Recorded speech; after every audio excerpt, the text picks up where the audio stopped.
One, two, three.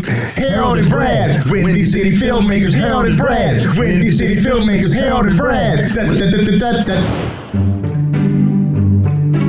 You're listening to the Harold and Brad Windy City Filmmakers podcast. Bonus footage.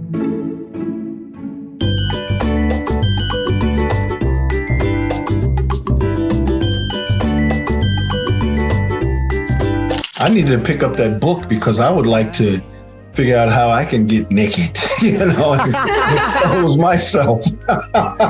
You're an actor too? Yep. You're an actor? Okay. Yeah, that's how myself and Brad met back in 1998. We started an acting troupe with about 25 other actors. And we used to meet in the basement every Saturday morning from 10 to 2 for a year religiously. Right. Yeah, like right before I joined, I went to the pub. We had went to the theater troupe. We had formed a theater troupe. Then I left out, I broke out. And right when I left, I had auditioned for the pub. So like I closed one door and another door opened, which was a great experience. Wow. So you got you got a film degree at Cornell, right? Yeah, my undergraduate was film production. Yeah. Well, to tell you the truth, it was about race. Right. When I was pre-med and I took an acting class at Cornell, and the first 5 minutes of the acting class is when I decided I'm going to be an actor. Right. So I had to switch from pre-med into theater classes, but I just knew instinctively from what was on TV and what I saw on movies back then. You know, I'm a snob. I'm an African snob. I was like, I'm not playing a maid, and I'm not playing a single mom who's on crack. I'm not playing a lesbian in prison.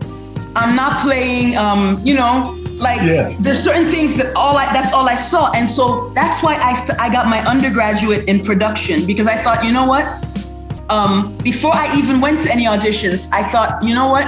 If they don't write something that's like enough for me to do, if they don't write something that's layered and complex enough for me to enjoy, I'm gonna have to write. And if they don't shoot it, I'm gonna have to learn how to use a camera. And if they don't produce it and put it out there, then I'm gonna have to produce.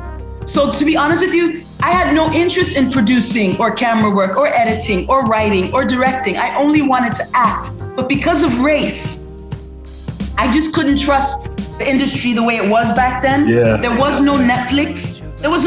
So I was like, what are they gonna put me in? Oh crap, I'm gonna have to write. Okay. So I studied film because of the issue of race. I just didn't trust. And today there's the internet, there was no Netflix when I was in grad school. Right. So I'm happy that there's more work now, so I don't have to produce as much, but I'm still producing because there's still some stories that I think should be told. And if nobody's telling them, then I'll tell them. Yeah, that's exactly it. And so you ended up writing too while you were at Cornell. So you were writing your own stuff at that time. Yep, screenplays. Yeah, because myself and Brad were talking while I was looking at your IMDb page, and I was like, I see the directing, producing. I don't see writing credits, and I was like, oh, that's cool. Find somebody who writes, and then you're golden. So and you were doing that yourself too. Yes. Oh, okay. I have to explain that. This is gonna sound really weird. So I interned at some big casting agencies in New York when I was in undergrad, like Bernard Telsey, LeFrak, just big casting. And I just watched how they pick actors. There's so many to choose from. They don't know where to begin. So one of the things I noticed was that the big casting agents and directors, they didn't like actors who did too many different things. For example, they could have 2 resumes in front of them. One of them could just say actor and have only acting credits on it. Another one might say actor / director / writer / guitarist / painter. And they would have a bias toward the one that only said actor. I noticed this. Number one, they felt like a little bit hesitant to work with an actor who also directs because they have a prejudice that this actor won't take direction well. They just assume that because this actor directs, they might try to direct my project while they're acting. So and here's the ironic part. Those 2 resumes, the actor who does 8 different things might be a better actor than the one who's only an actor. I totally agree. But they won't know that. There's a bias. there's a bias. So there's a wisdom in knowing these things, these elements. There's a wisdom because, you know, I studied this book, Robert McKee, back in 2002, How to Screenwrite, you know, the philosophy of screenwriting. And it helped me be a better actor because I know how a screenplay should go, turning the scenes and so forth. So if I read a script and the scene's not turned, I said, well, okay, I need to come in this way. Where's the climax? And go out that way. I didn't learn that in acting classes, but I got a whole bunch of knowledge from that book. Like as an actor, it's a universe, and I am the sun, you know, and my wife is the earth, for example. So I'll nurture her. My son is the moon, and I'll be kind to him. And my enemy over there, that's Pluto, way off. So I've got to be cold to that character. Add those elements on top of the elements that you use when interpreting the scripts. And so it layered my performances, and, you know, it just made me a better actor. Just that one thing. And then, of course, directing stuff, no camera angles. I teach now, because of all of this knowledge, I teach over at Second City, you know, acting on camera, and I'm teaching students how to perform in front of the camera. So as an actor, when I'm on set, I'm watching and knowledgeable and quiet and following direction, you know, and giving brilliance simply because I understand that everything's surrounding me. Yeah. yes, I totally hear you. I would say it's more about packaging. For example, okay, Right. here in Nigeria, I have two projects I'm trying to get sponsors for. One is a radio show about cybercrime. The other one is a documentary TV series about nutrition and food. Now, if I'm approaching the same sponsor and I have both of these shows, that's a bad idea. I have to approach them either with the food show or with the radio show about crime. If I try to sell both at the same time, they will cancel each other out. So as an actor, it's good to know all those things. However, when you package yourself, I think it's good to only show less, like show that you're an actor, maybe a writer. But I think if you show that you're a director and you show that you're a producer too, those two in particular, director and producer, will make the casting people feel like you might not take direction, maybe. Right. And So it's all about packaging. Yes. And because of that, my resume says actor, and all I have on there are actor credits. And it's like a writer. If you're a writer or a painter or a guitarist, that's not as disturbing. I just noticed that the ones that put them off the most was an actor who directs or an actor who produces. It's like, this actor is a boss. Will they take direction? Right. That's some great information. You know what? It's kind of like, because you know, I have a pen name, and part of it was like, you know, going to the theater troupe that Harold and I went through, I think I got viewed as the writer. I did a lot of writing, but I took my acting and directing seriously, just as serious. So I came in with the pen name, my middle name, and a name of another director who I really liked their work. And Yes, I remember that. Right. And I think it's the sense that on one hand, it's all about telling a story. But to your point, like Johnny Depp said that himself, that actors are always fighting against being typecast. He was saying how early on he was always being typecast as the pretty boy. And so he was fighting against that. I guess he went maybe to the extreme. You take these quirky characters. And I think the same thing, you can't get typecast, or they're an actor, or they're a writer, they're that. And some people may shy away if you have multiple talents. But it's interesting. We interviewed another guy, Monty Cole, last week. And he was saying that he feels that the industry is moving towards people being multi-hyphenate, which is a good thing. But yeah, I think definitely always kind of fight against those challenges. I think some people may not like to think, and it's easier to put people to pigeonhole people, for lack of a better word, as opposed to seeing somebody's full potential as being multifaceted, which is always can be challenging sometimes. Yeah, I think packaging is the most important thing. If you're trying to get a writing job, don't talk about acting too much. If you're trying to get an acting job, you know what I'm saying? It's okay to be good at 8 things. Right. But whichever one you're trying to sell, that's the one you should be talking about, not all 8 at once. Right. Yeah, if you're going out for a dramatic role, auditioning for that, send them your dramatic demo reel. If you're going out for a comedy, send them your comedy reel. It's, packaging.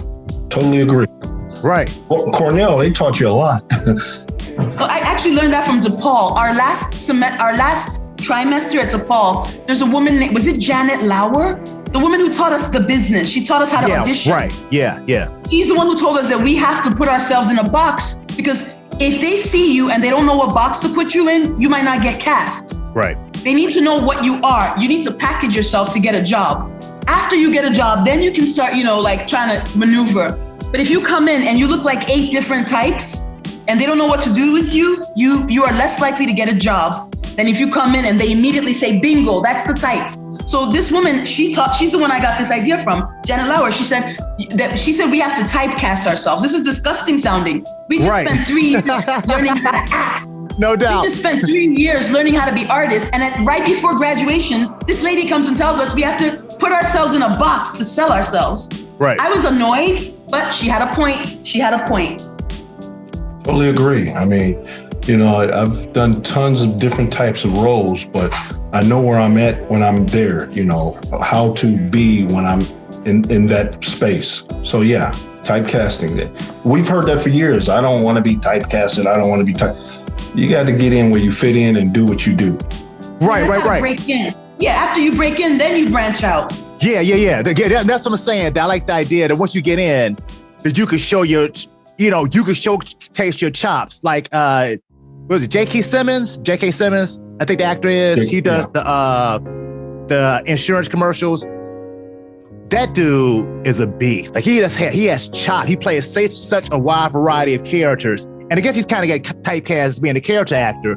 But to that point, like once you when you get in, and then after you get in, cause like I had this conversation with this dude real quick. He had a panel. There was a panel here in Chicago, and he was saying just that how he's not going to get cast as the love interest. He's going to get cast as the big black guy next door who's going to knock somebody in the head. And part of me was like, well, there's plenty of big black guys who ain't trying to knock you in the head, right? Right? Who have all the interest in anybody else, raising a family, so on and so forth. And I got his point to a degree, but he was kind of saying that, well, at least he's working and he's comfortable being typecast, which if that's the case, do you. But I look at it from the standpoint, once you get in the door, you can start branching out, and especially if you're doing your own content. Because like, for example, my agent didn't see me as being a dramatic actor. They saw me being more comedic. And I think I could do both, especially like a straight person doing comedy. I said, well, no, I've done some dramatic roles. And they came out and saw a play I did, Jesus Hopped the A-Train, where I played Lucius, right? Yeah. And that started changing some minds. Yep. Another thing I learned at DePaul was I would like audition for things and our professors would not give me roles that had anything to do with the audition I just did. So I asked one of our professors, one of my favorite ones, I asked him, I'm like, are they casting me based on what I did during those 3 minutes? Or since they've known me for years, they see me walking down the hallway in my weird moods. Are they casting me? Yeah. Are they casting me based on how I walk down the hall? Or are they casting me based on what I did in those 3 minutes? And he told me the truth. He said, they're casting you based on how they see you walk down the hall.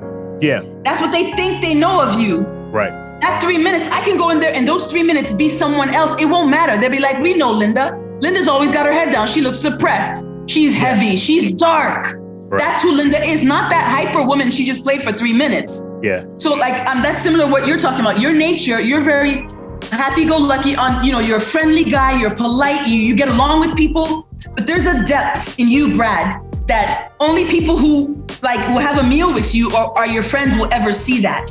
If they go by your audition, they might think you're happy-go-lucky or just on meeting you up front. But if they spend a little more time with you, they'll see the depth. So that's there's auditioning during the audition, and then there's auditioning by just hanging out with them. Right. If they work with you on one project, they have meals with you, they start seeing your other facets, that's when you get cast in other things, because we know, okay, this person did this on this show, but I saw this in him. And then they'll remember you for the next, you know what I mean? It just, it all builds, it builds.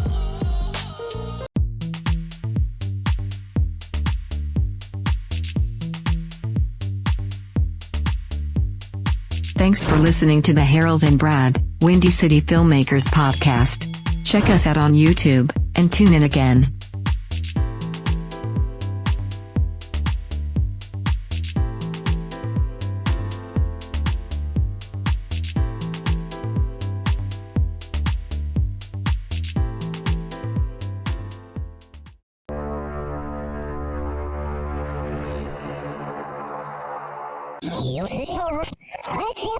Ooh la la.